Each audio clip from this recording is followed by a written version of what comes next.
All right, chapter 21, Facebook and social media.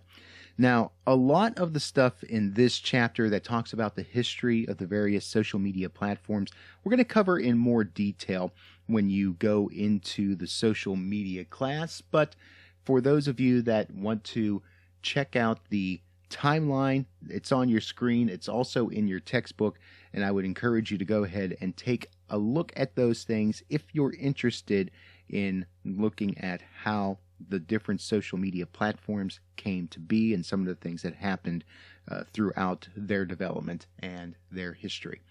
But for our purposes, we will talk mostly about why people would advertise on these various platforms. First off, we tend to look at Facebook, at least at the moment, as the most targetable medium in history. And here's some of the reasons why. Users give Facebook scads of information, I should say, about themselves in their profiles.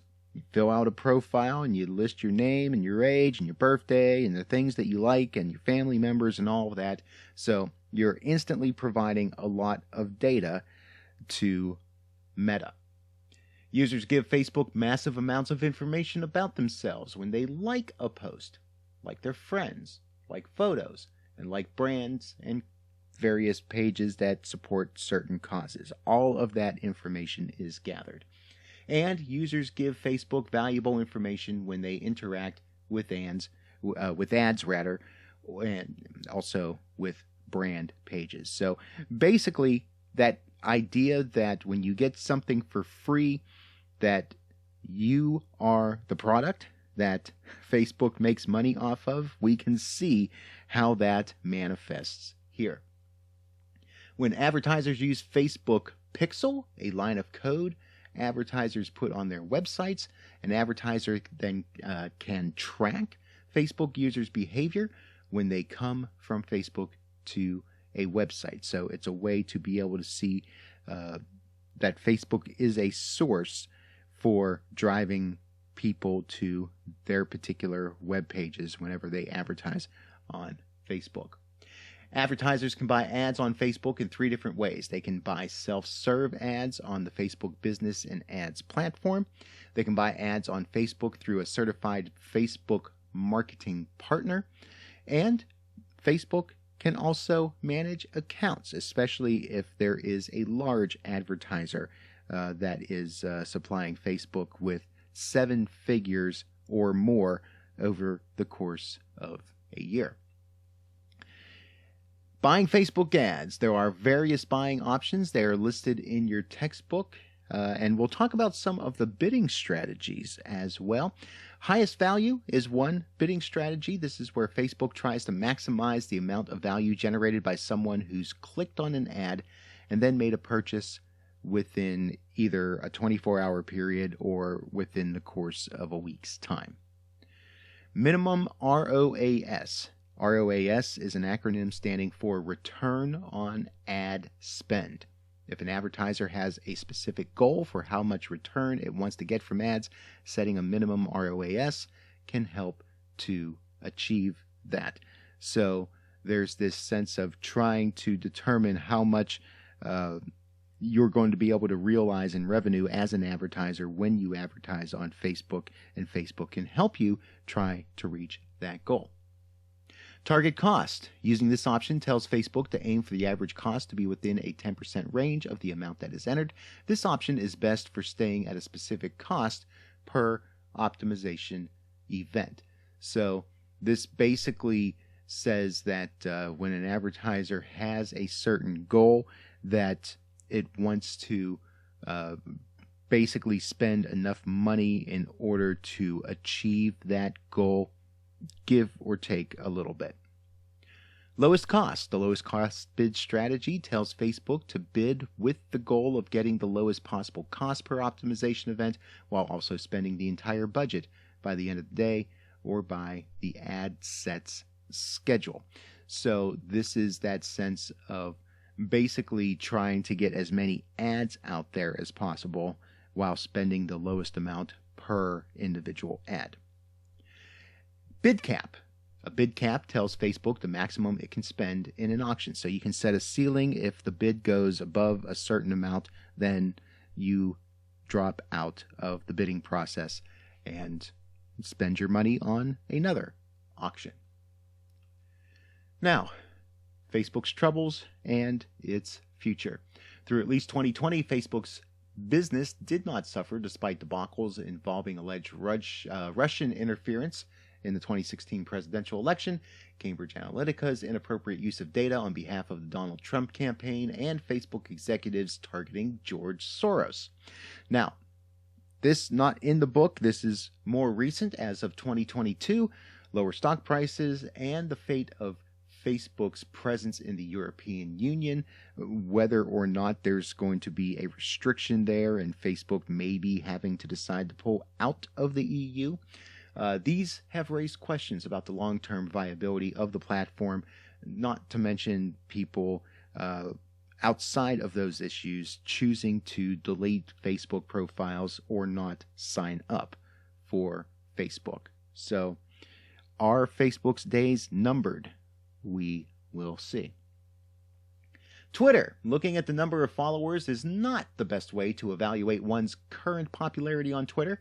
You need to look at the number of interactions that users have. Check out the couple of exhibits in the textbook to help you get a deeper dive into how this manifests. One of the things that you can do on Twitter is buy cards, and there's an explanation of that in your textbook as well. One thing Twitter offers is something called Promote Mode. For a set monthly fee, your tweets and account will automatically be promoted. Works best for people who tweet about their brand or product and want an automated, always-on advertising solution. So you kind of set your parameters and then forget about it over the course of the month. A promoted account will also run a campaign which will increase your reach, attract visitors to your profile, and add followers interested in your brand. So something else to consider there. Now, what about the future of Twitter? Advertisers want a brand-safe environment, and many feel that Twitter does not always provide such an environment. Issues with hate speech and conspiracy theories. Twitter has had a reputation of being more open and accepting of what people post than some other platforms, although Twitter has also ramped that up on their side as well. The vast majority of Twitter's audience is on mobile phones, and thus ads on Twitter, which are small, often do not stand out. So there's a challenge there from an advertising exposure standpoint. Now let's take a look at YouTube. Advertisers can purchase video ads on YouTube by using the Google Ads self-serve platform, and they can target ads according to location, audience, interests, and budget.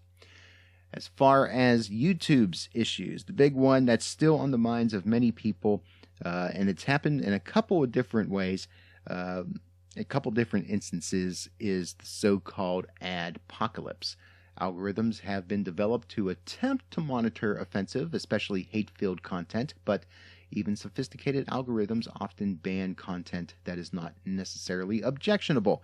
So this creates issues between YouTube and the content creators, where content creators are looking for more allowances from YouTube, and some of them are even seeking to put their video content on alternative platforms. Reddit uses a self-serve second price auction model for buying ads, and advertisers can bid on a cost per thousand or a cost per click or a cost per view basis based on their campaign objectives. Various targeting options, I should say, include location, interests, community, device, whether they're looking on a PC or a tablet or a smartphone, and also based on the day and time that ads are popping up. Now, Snapchat and TikTok. Snapchat uses an online automated self-serve first price auction model to sell its ads, but Snapchat ads last 10 seconds or less. So You've got to be very quick with what you're doing there to get your message across. TikTok sells several different types of ads based on the country the advertiser lives in and offers fairly granular targeting, but the guidelines for bidding for ads and the types of ads offered are not necessarily crystal clear. So that is something that's still kind of a nebulous sort of thing, advertising on TikTok, and perhaps the targeting on, at least compared to some of the other platforms out there, is not as specific. Pinterest. On Pinterest, there are only 3 basic targeting strategies. There's interest targeting, there's keyword targeting, and there's audience targeting. So you can choose to focus on one of those 3 areas if you're an advertiser in order for getting your message across on Pinterest. Under the audience targeting option, the types of audiences that you can target are based on a list of your customers that you upload and provide to Pinterest, your website visitors, for which you must install appropriate tags for that. There's also engagement with your content on Pinterest, and then act-alikes, or targeting people whose online behavior mirrors the behavior of your known customers. So being able to try to reach out to new folks based on profiles and based on the data of your current customer base. LinkedIn features 3 types of ads. There's the sponsored content. This is native advertising in LinkedIn's news feed. There's sponsored in-mail. This reaches a target audience in the LinkedIn inbox with personalized messages that tend to drive more conversions than regular email does. And then there's basic text ads. So 3 options there. Ads can be purchased on LinkedIn by means of its online auction model, and bids can either be CPC, CPM, or cost per send, CPS for short. In a CPS model, advertisers only pay when sponsored in-mail messages are successfully delivered. So you're not just paying to send the special emails through LinkedIn, but if the email is actually engaged with, then a company is charged for that. LinkedIn should be the primary digital advertising choice for business-to-business advertisers because no site or app reaches more decision makers or high-level executives. So LinkedIn is a great platform for those kinds of businesses. Now, what about getting a job in the world of sales in social media? Even though advertisers can buy all the social media platforms covered on a self-serve basis, these companies need salespeople to evangelize the platforms and to educate advertisers and buyers on how to buy the particular platform, to be able to talk about the features and the benefits and some of the ways that advertisers can realize return on investment.